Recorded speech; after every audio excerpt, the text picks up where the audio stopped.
Bonjour à toutes et bonjour à tous. Bienvenue pour ce nouveau point MIF.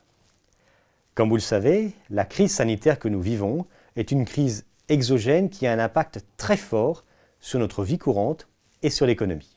Les autorités monétaires et budgétaires ont mis en œuvre un pont de cash pour compenser l'arrêt brutal de l'économie mondiale dû à la large et rapide diffusion de la Covid-19, ce qui a permis au marché de reprendre à la fois confiance et couleur par rapport au point bas observé mi-mars. L'objectif de cette manœuvre est de compenser la perte de revenus par de la dépense budgétaire et de la création monétaire. On s'aperçoit aujourd'hui que, au global, les ménages ont connu une très faible baisse de leurs revenus.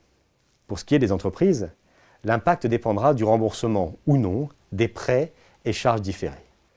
Il est important de bien comprendre que les mesures de chômage partiel qui ont été prises sont efficaces lorsqu'il y a une crise homogène, où l'activité reprend après un arrêt. Si des secteurs d'activité ne reprennent pas, cette mesure est assez inefficace. Il faut alors mettre en avant des actions de formation ou de reconversion. L'enjeu principal maintenant est de savoir si l'activité économique va repartir de manière suffisamment robuste pour éviter des faillites d'entreprises et des plans sociaux en cascade. La situation demeurera difficile pour les secteurs du tourisme, de la restauration, de l'hôtellerie, des transports ou le secteur pétrolier. Certains parlent d'une reprise en K pour décrire cette situation, c'est-à-dire une reprise très différenciée selon les secteurs. Une des conséquences importantes que l'on observe est la hausse du taux d'épargne et corrélativement la baisse de la consommation.